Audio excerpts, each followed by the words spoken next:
Switch. Yes. Well, hello and welcome to tonight's Mapping It Out. My name is Guy and I will be your host this evening. Great to see some of you in chat already. Now, we have got a lot to get through tonight as usual, but we are changing it around. We're going to be talking about Project Deios updates first, and then we will talk about the Battlemap editor updates. Lots coming your way tonight. Some very cool artwork is on its way.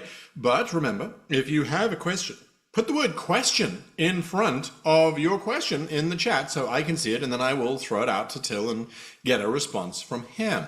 Furthermore, remember you can always join the discussions that are happening 24 hours a day by joining the Discord server. And the link for that will be in chat as well. So if you've got questions about Project Deios, get them ready, because I'm going to bring in the man of the hour so that he can start to give us some info on what's going up, as well as to talk about email accounts and weird and wonderful things like that. Anyway, Till, welcome to the show. Come and join us. Hi, hello, and welcome everybody. And as always, Guy, thank you very much for being with me tonight and moderating us through the evening. My absolute pleasure. How do you say reading glasses in German? Oh, right, sorry. Brille. Brille? Ah, okay, Brille. Yes, Brill. Right, so, yes, we're here to talk about all things Dungeon Fog, all things Deios, all things Battlemap editor-esque. And there is something that we do need to talk about, that everybody needs to know about, because it's coming sometime soon. Hashtag TM, watch this space, maybe, maybe not. Yeah. What's happening in Dungeon Fog? What's the general company news? Okay, let's switch to the general company news, and I'm going to talk a little bit about what's going on. So first of all, it has been very stressful. Not last week, the week before, because that was when we were finishing up and polishing and trying to push out the latest Deios update, especially because we wanted to have it done before Ilya, who's our lead developer on Deios, went on to his well-deserved vacation. So Ilya has been out last week, and he's going to return next week, which made it a lot more quiet for me. And I had a lot of time that I could spend with the artists working on stuff, which we're going to see. So it was a good mix between a little bit calm after the storm that went on before the live update, and a lot of excitement in terms of prepping when Ilya comes back. And the rest of the team is working feverishly on the whole account unification thing, and that's exactly what you were pointing and hinting at, which is in preparation for the open beta. So we are getting closer to the closed beta. We're going to look at those things in a minute. But once the open beta hits, we want to make sure that everyone who has a Dungeon Fog account has some way to access with their Dungeon Fog credentials the Deios software, and everyone who has the Deios software can access their Dungeon Fog stuff with their Deios credentials. Historically, we have people from Kickstarter, we have people from pre-order, we have people from the Battlemap editor, and we need to bring them all together. So for the past streams, I've always been showing this slide as a reminder for those of you who haven't done it yet. If you want to help us with the account unification, so bringing all the accounts into one global main account that gives you access to everything, we need to merge all those different account databases into one thing. And you are going to make our life so much easier if all those accounts share the same email address. Yes, exactly. So if you haven't done that already, go to Deios Account Manager or go to your Dungeon Fog account. Check what email address are you using there, and just use the same email address on both accounts. That will make our life much easier when we are merging it. And in terms of where are we with the merge, I think it was already in the last update, the last mapping it out. So it must have been in March, where we had the whole, we had a couple of big maintenance windows where we had to kind of update and shift the whole system.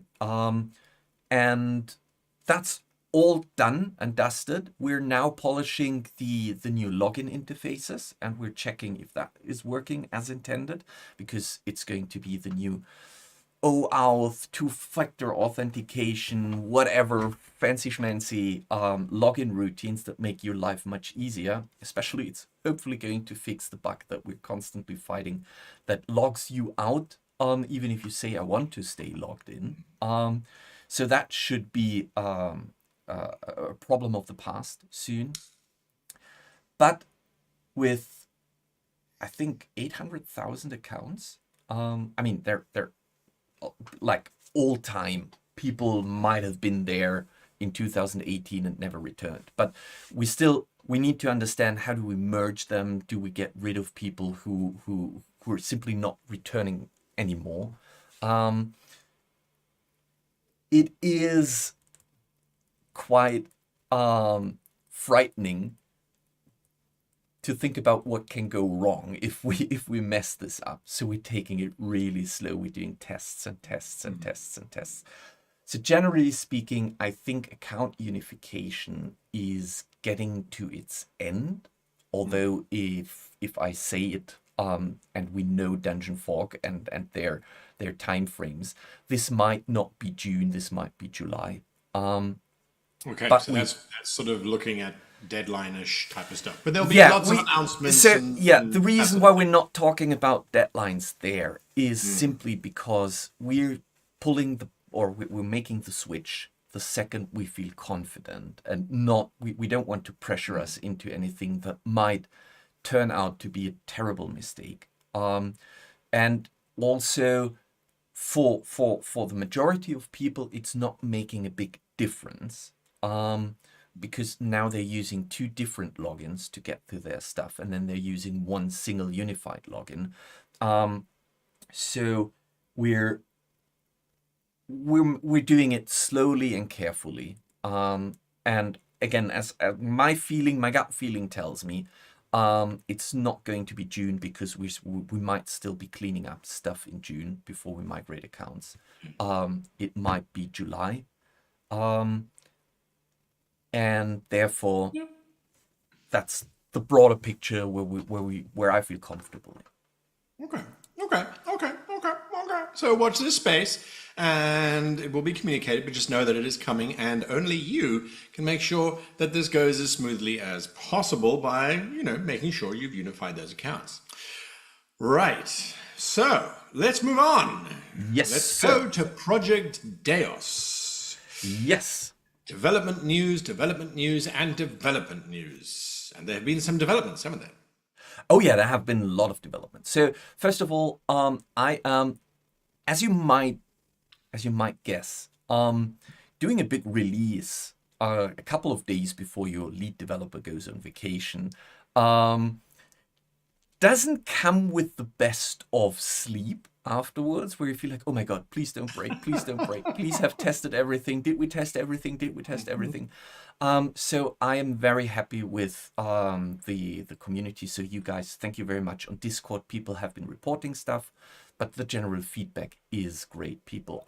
They can see the promises, they can see the potential of the things that we've published. The Flex update did what it promised. It is a lot more stable. It is a lot more performant than it was before. So we did get a couple of broken maps that we're going to look at. I think one or two where we were able to fix it simply through support. Others we will have to look at. Why did they break? What happened there? But generally speaking, I think it was a good release, and I'm very happy with the outcome. And again, when I look at the people chatting and debating what is going to happen with the biomes, I think biomes are going to be a really, really big thing in world map making in Project Deios because of the convenience they come with. And I don't have a demo for today, but I'm going to talk about all the artwork and all the stuff that has been happening since. And it is beautiful artwork. Let's It be fair. is. Yeah, Let's it be is. fair. It is beautiful artwork. But we're in quarter 2, which means we also should be looking at a general roadmap for quarter 2, which, if you don't mind, unless you have any more questions, I would bring up next. No, I'm just posting the link to the Discord server in the chat. Oh, thank you very So much. folks can join those conversations that are happening constantly. But yes, so the roadmap. Let's have a look at the roadmap. Yes. So, as always, this is those are internal goals, and not. There's a reason why there are no dates behind it, because with a small team as we are, things can very easily, very quickly fall out of the timeline that we initially anticipated. But we've put, like, we take tasks, we say those are the goals that we're aiming for. And we're already at the mid to end of May. So the things that are coming in this month is going to be mainly a new asset update. We have it is a working title. I'm not sure how we're going to name it in the end, but it is Communal Spaces for city maps. I'm going to show what we have there, the work in progress that is happening. This is actually happening at the moment, so we're putting our final touches on it. I got the first drafts last week. I had the opportunity to review, give some feedback. I've got the next draft today, this morning, because I said I want to show it in the stream, make everything possible for the stream, so I can show it today. But there's probably going to be a couple of changes, and once Ilya is back next week, we will do another of those simply asset updates. It might come with some of the known issue cleanup that you can see there too, but primarily I think for Ilya's first week being back, it is going to be just adding assets to it. The bigger asset update is coming in June. That is World Map Geography, which basically is spawning from what we are doing with the biomes. There's tons of new assets that get created for the biomes that we then want to add to the general asset library, so you're not dependent on having those assets only as part of the biome system, but also being flexible enough to take single assets from those and use them as you like. Right. In terms of when are we going to reach closed beta? We had a couple of questions in that regards on Discord, so I'm going to answer it here again. Closed beta is basically a quality tag that we're putting onto the thing once we feel that it is now in a stable beta state, and things that we're changing ranks primarily around bug fixing and around slight UI user workflow improvements. And to get there, I think we have 3 updates that we need to hand out. And we don't know, mainly I don't know because Ilya is not back yet, so we haven't decided on the timelines for each of those updates. The first one is going to be cleanup. There's a couple of known issues that we knew when we handed out the build, that we were just not able to fix before we handed out. That one is going to be addressed first. Then there's going to be an update that focuses on landmasses and regions. Landmass performance on bigger maps is still not where we want it to be. So we already know how to address it. So it's on the checklist because we know how to address it, and we know more or less how much time it takes to address it. And we're pretty confident that it will solve the issue. So it's just a question of how much time does it take. And with the new flex system, we are going to rework the whole region structure that helps you to organize stuff in regions, or it is it's a bit different to a regular layer system because it works differently. But if you don't know what regions are, and if you have no idea what I could be meaning by saying regions, picture it as advanced layers, where you can group things into layers, or you can group them in groups and then group them by landmasses, and so on and so forth. So you can create your own structural hierarchies on things, probably or most likely to make it easier to quickly hide, move, select, modify certain regions. That's why we're calling it the regions on your maps, and that affects world maps who had a region system before. That's going to get reworked, and city maps who haven't had a region system before, which is going to be added with that update. And the bigger part of our time is going to be spent on the final thing, where we say, okay, once we've reached that milestone, we're in the vicinity of the closed beta, and that is biomes and biome optimization. Because from the feedback that we got, and from the experience that we now have doing our own experimentations with biomes, we think this is going to be the thing. This is going to be the thing that makes map making on large maps so intuitive and fun.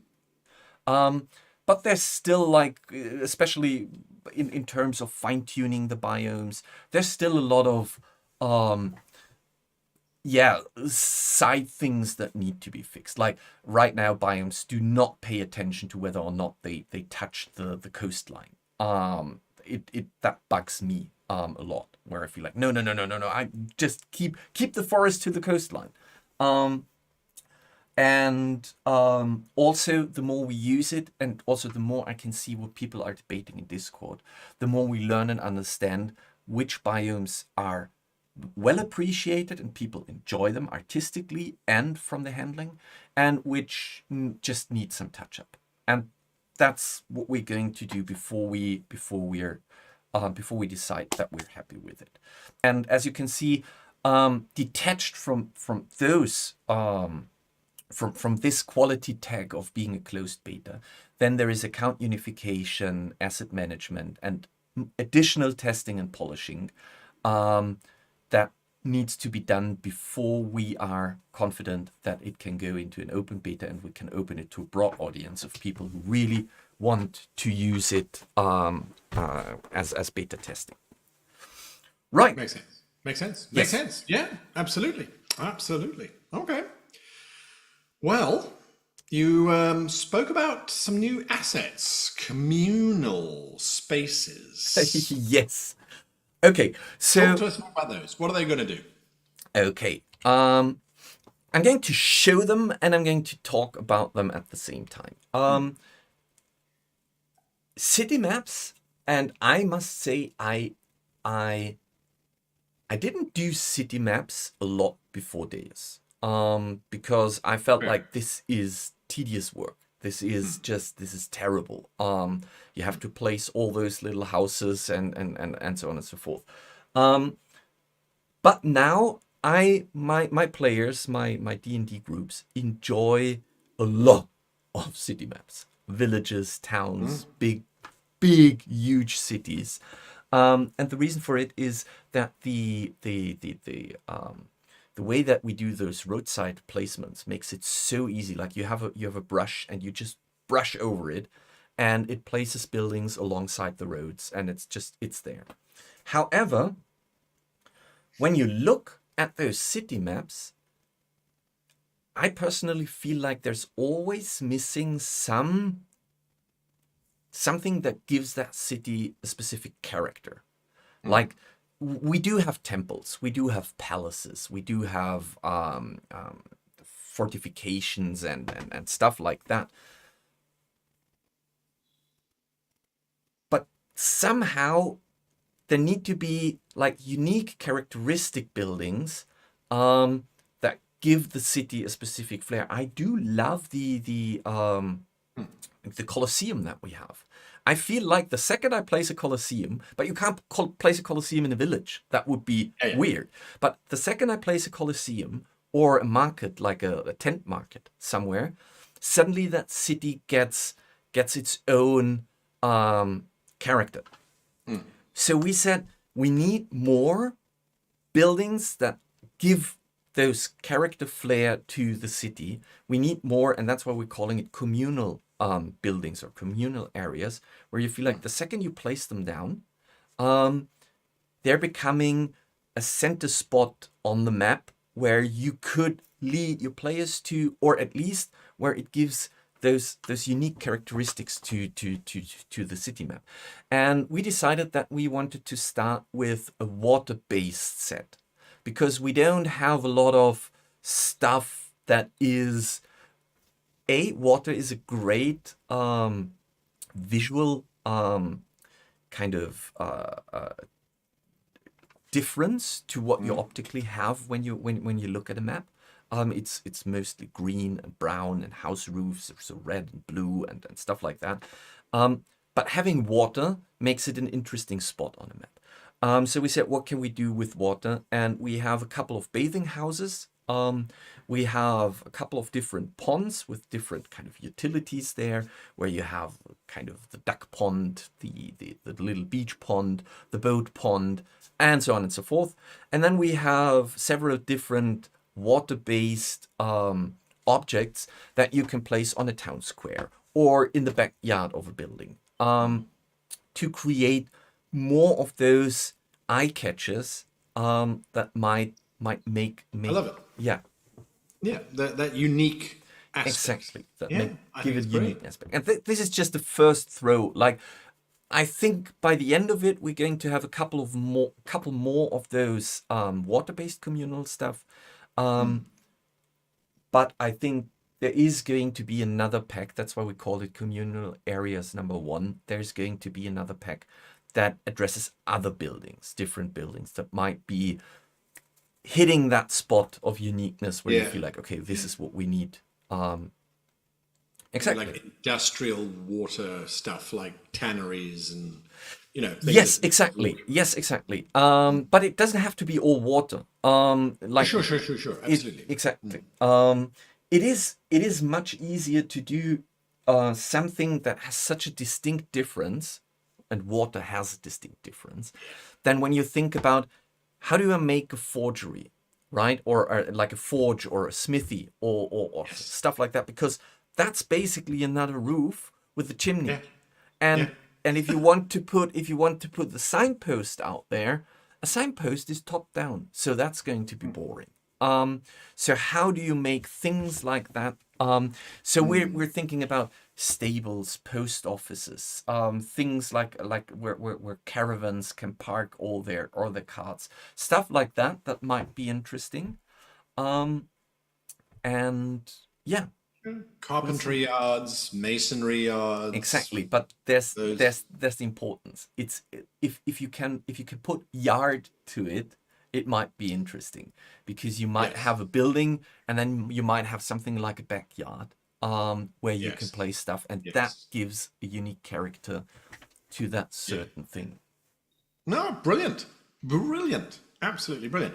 And so that leads us from city maps to the world map, where we've got some very pretty things going on. Yes. So what we're seeing. Oh, eine Minuten, mein Herr. Oh. You have keyed out the green. Oh my God! Yeah, I can see it now. But it's only just happened now. It was all absolutely fine. As Colin Porter points out, points of interest for the city map might be better than communal, perhaps.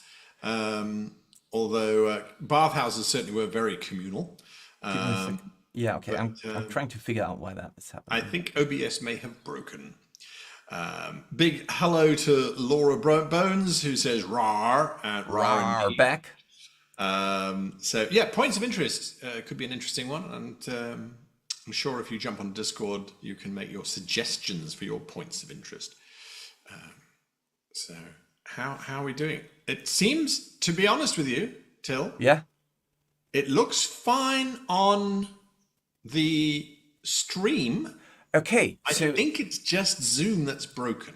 okay, because Guy and I are seeing a really weird picture with No. semi-transparent green screen stuff in OBS. Yes. So if you guys are fine on YouTube, then we'll just continue. Because honestly, I have no filter on it, so I don't know how to fix it. Yeah, I think the stream is absolutely fine. Okay. Jorama says zoos, parks, squares, plazas, carnivals, et al. So the And list is endless. it is, and we always appreciate. We're going to talk about it in the segment about the Battlemap stuff that we're going to look at later. We love people posting suggestions in Discord.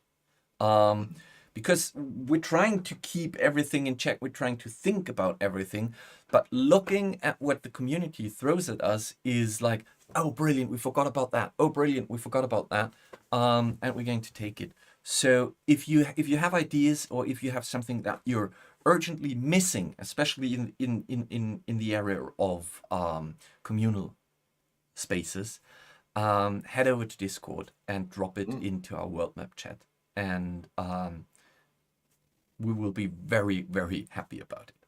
Absolutely. So Colin Porter, another suggestion: a water wheel sawmill. You can have lots of logs, the big water wheel, and all that kind of wonderful stuff. Head on over to the Discord. The link is in the chat just above. Okay, so now that we realize that the technical fault is on our side and you're not even seeing it, let's talk about this map, this gorgeous, beautiful map. Yes. So, Yeah. which you don't see at the moment. So I'm No, going no, to it looks describe. absolutely dreadful, but that's fine. I will watch it on another monitor. Okay, brilliant. Okay, so this is actually the way that we are learning from how do we do assets is that we've moved away from saying, okay, we're making assets just from a list and we're just working them down, to we're creating assets on a fixed map, where I create a map, and I create kind of a briefing for Jasmine, and I say, hey Jasmine, I need green hills up there, and I need volcanoes down there. So I'm creating the map in Deios with all the stuff that we already have, and then I'm exporting it and I'm handing it over to Jasmine so she can draw the stuff on the map, because that creates a much more lively environment where she can then take the single assets out of it. Because when you start, and we've seen it on the desert pack that's getting reworked at the moment, when you're just creating the assets off from a list, and you're like, I need an oasis, and I need a cactus, and I need this and that and this and that, and she's creating that. When I review them, they look brilliant. But when you start placing them on the map, you realize they don't interact with each other. And what you need assets that kind of vibe with each other when you put them together. So when we did our grassland and our desert and our Arctic biomes, we realized that they're not working. Because those assets they have been created on their own, but not with a broader picture of the biome in the back of our head. And we changed that with the swamp, where we said, no, we need to do the swamp as on the map. How would that swamp look like? And then we're talking with Ilya, and we're kind of dissecting it and say, how do we do the mechanics, the logics behind it to put it back together in a biome? And it worked absolutely flawless. The swamp that you're seeing here, so there are two cheated biomes on that map that are photoshopped from Jasmine, and then and all the others are directly out of the system. and that's so the swamp looks amazing because that is generated through the biome tool. The forest looks great, biome tool. The mountains, great, biome tool. Desert, not so great, needs rework, but biome tool. And there's a couple of grassland areas there that you can't really see at the moment, not so great, but they're being reworked as well. So we said, okay, we need to actually now go back through the existing biomes and look at them, and we need to think about what other biomes are missing and just work down the list. And I So, think, which are the two fake ones?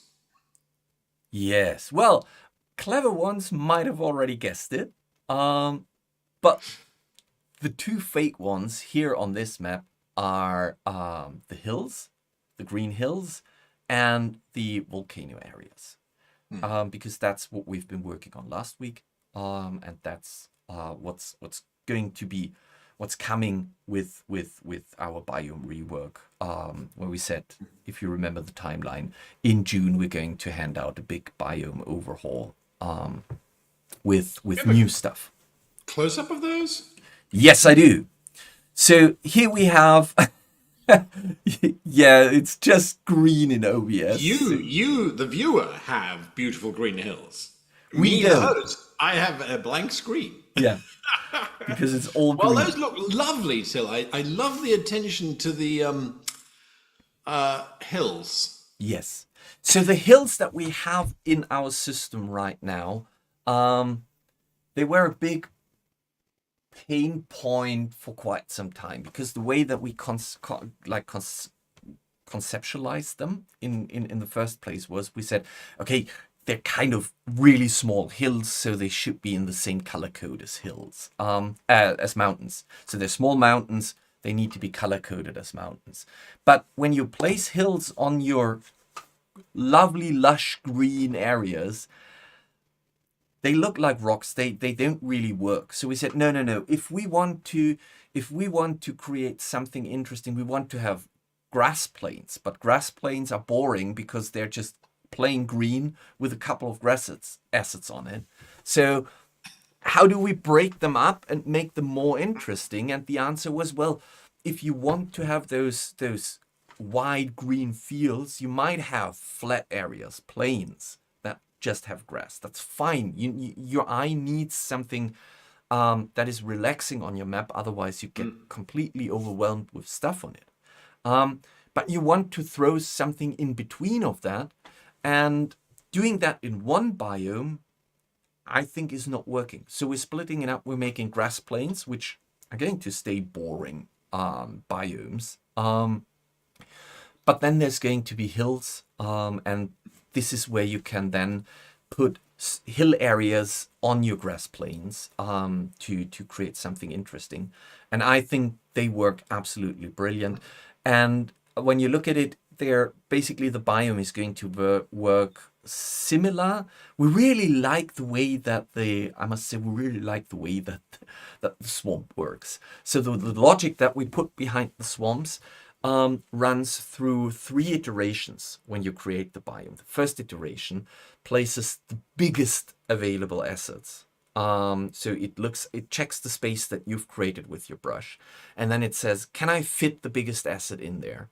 And then it tries to fit the bigger assets in there. And in the second pass, it will then fill up the spaces between those areas with the second set of assets. Like, for example, in swamps, when we look back at the swamps, it's those little swamp grass thingies.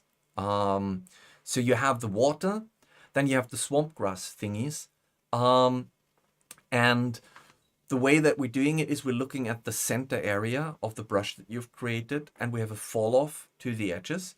So the further away from the center, the smaller the assets get, unless the brush area is too small to fit the biggest asset in there. Then it's the next possible biggest asset and smaller fall off from there. And the third pass then goes over the assets and puts some swamp grass onto existing assets. So you could picture the same thing here, where you say, okay, in the first pass, it's going to place the biggest hill assets, the biggest hill combinations that we've created. Then it's going to create 2 to the edges smaller hill areas. So that's the first pass. Second pass, it's going to fill up the spaces with grass, like the little grass assets that you can see there. And in a third pass, we're going to put trees, or maybe, we don't know, if we load the biome with more assets, onto the hills, so that hills are not just bland assets, but they get additional assets on top of it, which I think creates a very natural, organic looking scenery. Yeah. Fantastic. Yes. From the hills, which are alive with the sound of grass stamps, to the next one, which I think looks really cool. It really does. And that's volcanic areas. Yes. And the funny thing about that is we didn't plan it that way, but it turned out to be the way to go. Is it's a bit of a in German we say Vexierbild, so a picture where you refocus depending on what you look at. The lava ponds are the assets, but because they are all indented, when you look at it, you start to get the feeling that the lava is kind of the floor. The floor is lava, and you have those walkways, those areas between it. So we purposefully designed, and I sat down with Jasmine and worked on it quite some time. We tried to find shapes that when you cluster them together, they always kind of fit, and you create those exactly. You create those passages, which I think from a narrative perspective, if you want to create lava or volcanic continent, if you want to create that area, what you really want is people to think about how can we traverse that area, and I think that worked out brilliant. Yeah, stunning.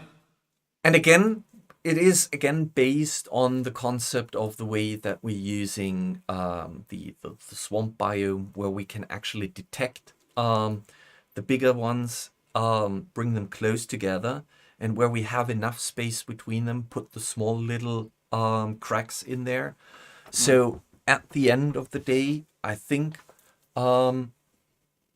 that could turn out to be a really, really interesting biome. I'm the only thing that I still feel like that we need to review a couple more times is the general, like the base color code to it. I think it I don't know. I'm really curious to hear your feedback, and that means all your feedback on how heavy are the volcanic areas at the moment, if you look at the map in total. I think there's still some balancing that needs to be done to make it not too heavy on the whole map when you want to use it as your world map or region map or whatsoever. Yeah, I think so. But I think if you got to the point where you have pools of lava, that is a pretty significant piece of geography. So it should be quite visibly strong. I do think that as long as you guys have got some volcanoes which are the same gray as your regular mountains, you can then sort of bury those in between. But yeah, I mean, that's for you guys to debate. Join the Discord and have that conversation. Absolutely have that conversation.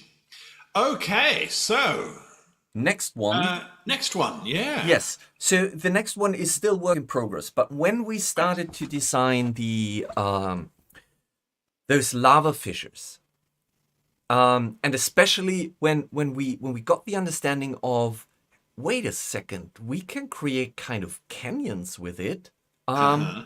We instantly went to, I know what the next biome needs to be, and that is red rock canyons. Because it is basically, it's the inverted visual of what you see with the lava, where the lava goes down, the red rock canyons go up. And if the concept works, so that our goal is that at the end of the day, you can create those wide prairie-like red rock canyons, where you visually have the feeling that you need to kind of find a way through it. It's a labyrinthian approach to it. So this is like work in progress. Jasmine has already started on it, and we're going to experiment with it probably until the end of the week, until Ilya is back. But then we have, based on those assets, we have quite a strong foundation on stuff that we can then do, where it's more or less just color coding them to certain biome region areas. So Arctic will be a mix of grassland with Arctic grass plus hills, but instead of green hills, it's going to be snowy hills. And you'll have nice Arctic areas there. Already talked about grass plains. They need a rework. It's not very, very sexy to show at the moment. We have a lot of little grass strokes where we have to decide if we like the grass stroke or we don't like it. Desert is going to be reworked completely because we said, okay, we actually need to approach the desert completely different. And I cannot pronounce it, help me. Deciduous forest? Deciduous forest. Yes. I've already have the tree assets. It's once Ilya is back, we're going to put them in there. Then we're going to see how it works. It is working. It's going to be similar to the coniferous forest, where you, depending on the density that you adjust in the slider, it's either going to be this interesting weird mix of blended trees to create kind of a full forest body, or when you reduce the density, it's going to be the single trees spread out with distance between them. And as I said before, frost hills, we already know how we're going to do them. Ice canyons, it's going to be the red rocks, but with ice. Snow forest already exists. And dry plains is the only other one that we haven't touched at all, which is also going to spawn something where it's kind of the dry, cracked, very barren wastes. It's not sand desert, but it's yeah, exactly. Yeah. So we haven't touched that at all yet, but we have some ideas, some concepts, but you now also have to add to the asset pack at some point lava fishes, as in fish that swim in lava. Chat has whispered something or decided on something. And you heard that I talked about the lava fishes that we need to add. Yes, and so now you must add lava fishes because Where's my pen? Yeah. So schools of lava fish. If they're flying fish, that would be terrifying because then they can fly from one pool to the other, dripping lava over the challenge accepted. There we go. Lovely. Okay. Well, that's it from Project Deios for this month. We will be back. We've got a slide for that. Oh, right. Yeah, sorry. There we go. If you We're want back to, on the 30th of July, yeah? yes, thank you very much. If you want to know more about the progress with Project Deios, we might already be in the final moves, and there might be really interesting biomes to see. We will be back on July the 30th. I think I can already tease that you're not going to be there, Guy, because you're out of the country at that moment. So I will be running that stream on my own, which means get prepared for technical complications. And yeah, right. And that's it for Deios. So if you want to hang in there, if you're interested in Battlemap news, that's where we're going to head now. Absolutely. And if not, we'll see you, till we'll see you on the 30th. Okay, so Battlemap news is just as pretty as Deios, pretty much. Yes, it is. Exciting stuff going on there. Yes, it is. I think we have some amazing new asset packs in the past 2 months or 6 weeks that happened since we last spoke. So first of all, Brains. brains with the Alien Lab, which not only has really cool assets. So I have a map prepared, where you can see how you can use them. But I think Tony overdid himself when I said, "Look, I want Giga-esque textures. Can we do something like that? That you can create a floor that feels like HR Giga has created it." And the textures are brilliant. I love them, and I'm using them because you can colorize them. You can use them in any flavor you would like. I've been using them quite a lot in my battle maps recently. So here we can see how such a Alien Lab, we're calling it Alien Lab because of legal, but we all know which alien might be running this lab. And I think this is, I can already picture my people freaking out when they're going to enter this map because it promises doom. Doom. Yes. I do think, though, that we should probably change the name from Alien Lab to Tentacle Lab, for no particular reason at all. Okay. No, I'm just looking at the chat.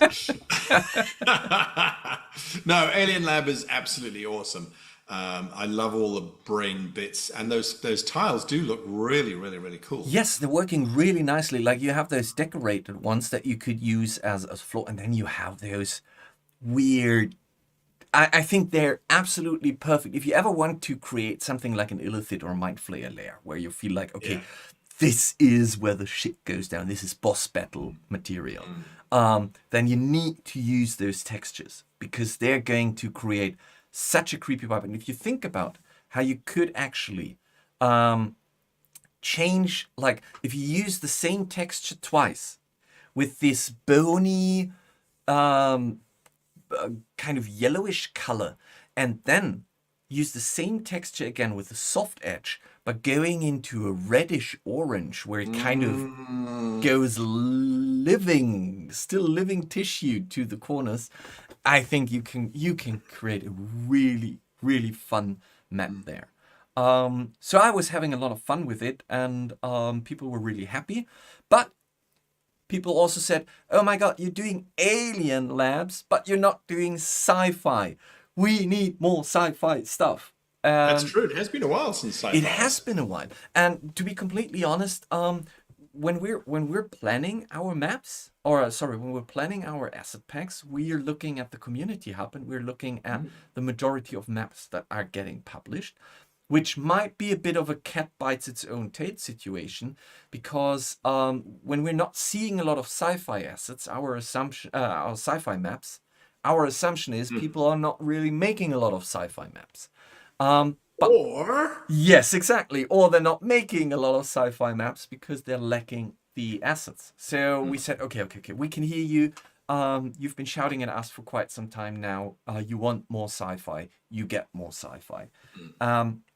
And I think it worked quite nicely because Tony, the briefing was, the task was, I sat down and I said, "Tony, you need to do sci-fi assets, but you need to do them the Lego or the IKEA style, where they can work on their own, but they really start to shine when you begin to combine them, right?"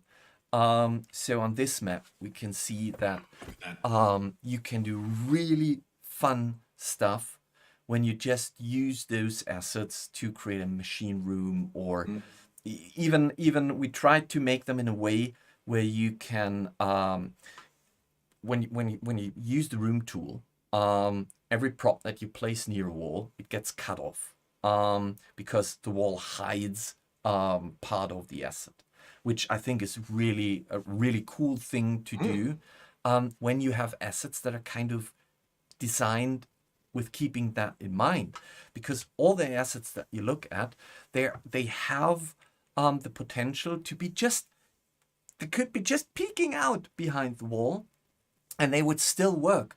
So that was a tough briefing for Tony. but he did an amazing job. And when I tested them and combined them, I felt like 10 out of 10. That's exactly Super what I cool. was asking for. And it looks really fun. So I hope you people are enjoying it. I hope you love it. If you want more sci-fi, just be vocal on Discord. Might be a couple of iterations before we come back to sci-fi. Or But we just flood the map edit the map library with sci-fi maps. We'll just go make 50. It's like so Now, the next next one. Yes, the next one. When I saw the briefing, I looked at it and I went, "Is it more? No, it's not. What? Oh, because it's pretty cool. It's very cool, actually." Yeah, unfortunately, Tony was sick last week, so he couldn't get as far as he wanted to be. But with having the same thing in the last mapping it out, where we showcase the concept arts, it might be a tradition moving forward, where I have a couple of concept arts from Tony, and this one is also inspired by the community on Discord, because after they went sci-fi, yay, they said, well, hold on. So you're going to do cyberpunk or modern next? And we were like, okay. What do you need? And the briefing that we got from the community was, we need stuff to decorate roofs. And we need more clutter to make streets more vibrant, like chaotic. So what you're seeing here right now is some of the stuff that Tony has created that you can put primarily on roofs to make them an interesting spot for a roof chase or whatsoever, right? And I think we came up with a couple of funny things. So part of it, what you can see here, is also just wishlist community, where they said, oh, we need a toolbox. I would love to have a toolbox. Not everything from the community wishlist made it into this pack, because some of it just is too far off from a general theme so that we could pack it up. But it's not forgotten. It just went into another pack where we said, okay, we're going to make that. And once we do that, we haven't forgotten that you need medipacks and stuff like that. But generally speaking, it is thematically, it's going to be, what can I put on roofs? How can I have something that is roof or building construction related? And how can I clutter up my streets with it? I think it's really cool. There is something that's been included which does show you and Tony's age quite dramatically. You mean are aware of this, right? You're talking about the Yuppie golf thing, or No. okay. No. Golf on the roof, that's a modern day thing. All of the youngsters are doing that. Oh, you mean the old antennas? And number 8 and number 9. Yeah. I remember when you had to rotate it to get a clear picture on your television. I know. But in my defense, we had the same conversation. We're like, well, when I say antennas, what do you picture? And Tony was like, yeah, those. And I was like, yeah, me too. Sure, but everybody else, maybe that, if you're lucky. But as thorough as we are, we then did research. And we found that in like if you think about Asian cyberpunk, like those pirate radio stations, that's what you would see on like, apart from apparently satellite dishes. But it is still something that makes interesting clutter for roofs. It does. And they are still around.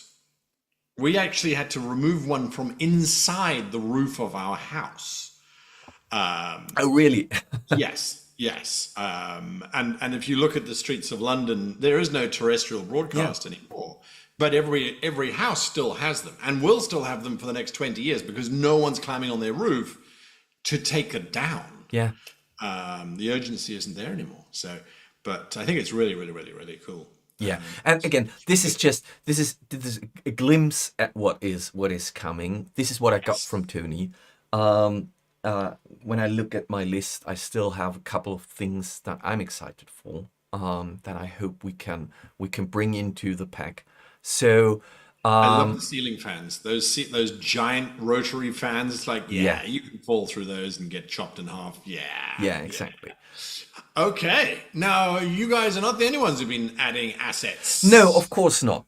We have the marketplace, and there are again a couple of new asset packs that I want to just promote because those are our beloved partners, and they're putting regularly new packs in there. It hasn't been so much in the recent time, but we still have Chipping Grove with two rural assets or two rural asset packs that you can use if you are supporting Chipping Grove on Patreon.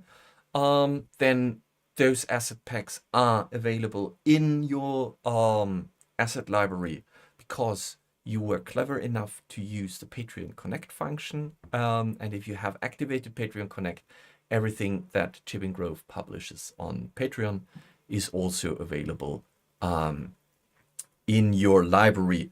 If you haven't, but you still want them, they're in the marketplace, and you can purchase them as a single pack. And depending on whether or not the artist allows a download, they might be even available for download. By the way, thinking of that, I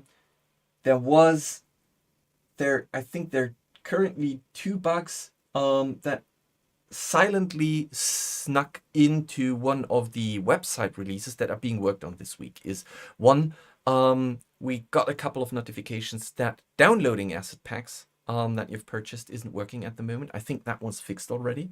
I think Herbert told me on Monday that it is resolved. And the second one is that some campaigns are not loading. That's fixed too, I believe. So just reminder, I remembered that. And Forgotten Adventures, who is amazing with their pack. 49. You have 49 Dungeon Decor packs from Forgotten Adventures, and they are just as the Chipping Grove assets. I think they have a style that very neatly integrates with the other stuff. So if you want to clutter your maps with now I need my glasses, weapons apparently, It's like weapons, yeah. then this is the way to go. And the same goes for Forgotten Adventures. If you want all those packs, you can either purchase them on the marketplace or use your Patreon Connect to get access to them. There you go.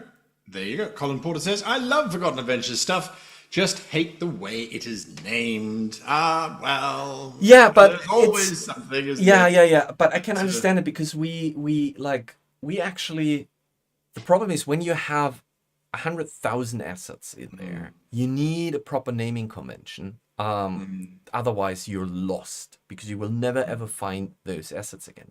And it is difficult to think about what is a naming convention that suits everyone and that everyone can understand. And we had the same issues with world map assets because I don't know how much, but I think we're approaching 5,000 assets in the world map.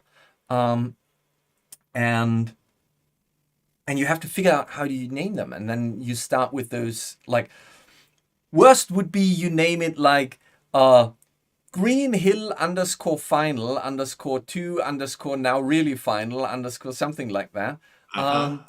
So you have to come up with something like a rule set for it. And that it can be really hard. Now, Colin, I'm not sure if you know it, but you can, if you go into the asset manager, you can name them, you can rename them for you. So apparently you're not going to go in there and rename 600 assets from Forgotten Adventures if they publish a new pack. But if you're using those assets on a regular basis, or if you feel like they should be my favorite list, you can organize your own packs in the asset manager and just drop them into your own, like, Private collection. preferred, my favorites or whatever. And there you can name them. so that would be easier for you to actually find them again. There you go. Fantastic. That brings us to the end of the updates for the Battlemap editor. And, well, Till will be back on the 30th, where he will bring you all of the greatest and latest news that is mapping it out behind the scenes of Project Deios and the Battlemap editor. Yes. And so I guess, any final thoughts, Till? Well, if you want to stay up to date with what's going on, I think next week when Ilya is back, we will be busy experimenting with first of all, Ilya needs to kind of find his way back into the stuff that he has been doing, but I am already sitting there waiting for him saying, let's do biomes, let's do biomes, let's do biomes. So if you want to stay in the loop and see updates, again, on Discord, we're posting stuff. When I'm super proud of something, I can't hold back, and I'll just take a screenshot, put it into the world map discussion. So until July the 30th, there's definitely going to be one or other sneak peek of things that are happening in the meantime. Super cool. Super cool. Well, in that case, then, thank you all for watching, and happy map making. Well, Guy, thank you again for being our moderator tonight. Guys, I hope I see you on Discord. Thank you all very much, and have a great morning, afternoon, or evening. And to give Guy the chance, I wish you all the happiest of map making.